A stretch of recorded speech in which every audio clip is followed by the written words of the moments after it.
अभी सब्सक्राइब करें हमारे ऑफिशियल चैनल और पाएंगे।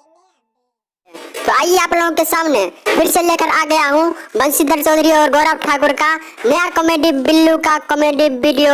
तो आप लोग इस वीडियो को पूरा का पूरा देखें और अच्छा लगे तो मेरे चैनल को सब्सक्राइब कर दे। ओके, तो आइए वीडियो देखकर मजा लेते हैं। की हो बंशी भैया और गौरव भैया, बड़ा उदास लागे छो, की बात है हो?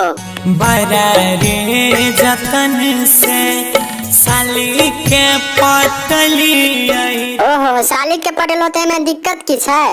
साली के पटली रे तब फिर की भेलै? तोहर बाबू कहीं तोरा साली के नहीं पटेल लेलको? से हो साली के सारू लेने जा। अच्छा ई बतवा गौरव भैया, साली के सारू ने ले जेते तो तोहर बाबू ले जेता की हो?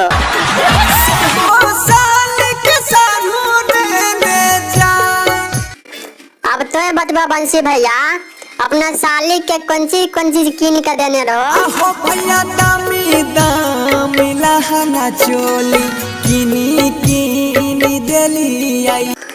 मगर ते वो गलती कर दल हो, लहंगा चोली किनी देल हो, नाइटी भुला गल हो, तो किया न सारू के संग में चल देता तोहर साली? हो साली के सारू लेने जा। अच्छा गौरव भैया, तो बतवा कि साली के साथ में की कैल हो? बेकार भेल करल धारा। अरे बाप रे गौरव भैया, सब कुछ तो करिए लल हो, तो अब की लब हो? बाबा जी के ठुल्लू।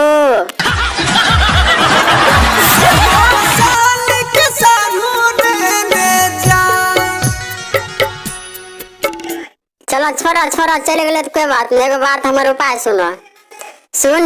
बंसी गौरव भैया खाइले जहरबा हो कि न के जहरबा हो, पैसा देब हमही भेजाए, हे हो पैसा देब हमही भेजाए।